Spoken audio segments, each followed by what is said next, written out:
ধৈর্য ধরা শিখলাম, মানিয়ে নেওয়া শিখলাম, নিজেকে সান্ত্বনা দিতেও শিখে গেলাম। শিখতে পারলাম না শুধু মিথ্যে অভিনয় করে মানুষের মন জোগাতে। দেখবে কিছু মানুষ আছে, কিছু মানুষকে পছন্দ করে না, কিন্তু তার সাথে এমন অভিনয় করে তাকে মন জুগিয়ে চলবে না, সে বুঝতেও পারবে না সত্যি তার সাথে সে অভিনয় করছে। পারবো না। এভাবে যারা চলতে পারে দেখেছি তারা অনেকটা এগিয়ে যায়। কোনো এক সময় হয়তো ধাপ করে পড়ে যায়, কিন্তু এগোয়। পারবো না। আজ পারিনি বলেই পিছিয়ে আছি অনেকটা। তবে চাই এভাবেই পিছিয়ে থাকতে। পিছিয়ে থেকে হয়তো কোনো একদিন এগিয়ে যাব, তবু পারবো না। মিথ্যে বলে, মিথ্যে অভিনয় করে আর মিথ্যেভাবে কারো মন জায়গাতে নেভাবে চেষ্টা করি না, কখনোই চেষ্টা করি না। যা হবে স্পষ্ট, যা বলবো স্পষ্ট, যা হবে মুখোমুখি, যা হবে সামনে।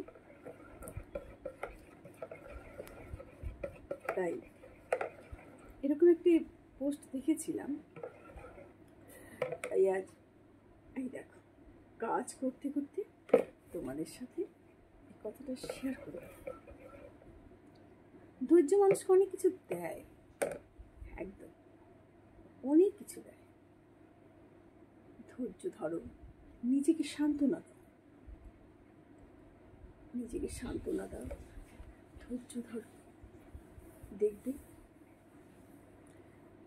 যা চাইছো পুরোটা না পেলেও কিছু একটু তুমি পাবে।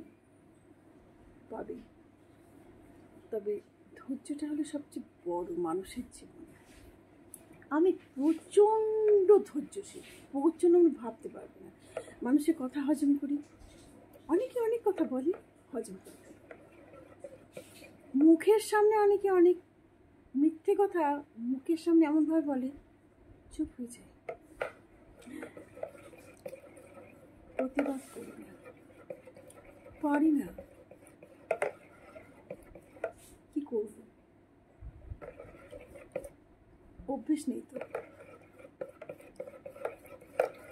ধৈর্য ধরতে শিখেছি।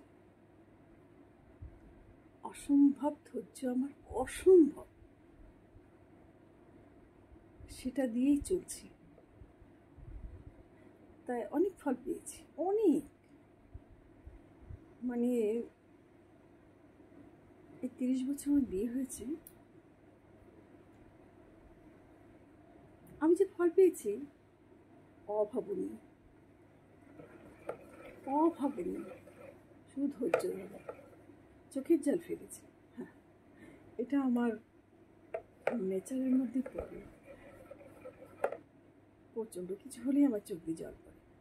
আড়ালে কাঁদি, আবডালে কাঁদি, কাউকে বলতে পারি না, কাকে বলবো? শোনার কেউ নেই। মাকেও বলতে পারবো না, তার একটা কারণ আছে। মা এখন নেই, যখন ছিলেন তখনও বলতে পারিনি। কেঁদেছি, শুধু কেঁদেছি। আজ মা নেই, মা চলে গেছেন 18 সালে, বাবা চলে গেছেন 9 সালে। কেঁদেছি, ঈশ্বরকে জানিয়েছি, ফল পাচ্ছি। সবাইকে বলি ধৈর্য ধরো, মুখে কিছু প্রকাশ করো না, অন্তরের কথা, অন্তরের ব্যথা অন্তরে রাখো, ফল পাবেই। একদম আমি পাচ্ছি। এটুকুই আমার সম্পদ, আমার ধৈর্যই আমার সম্পদ। তাই বলি ধৈর্য ধরো, নিজের সম্পদ করে রাখো ধৈর্যকে, দেখবে পাবে। টাটা। খুব খুব খুব ভালো থেকো। আমি সবসময় বলি ভালো থেকো।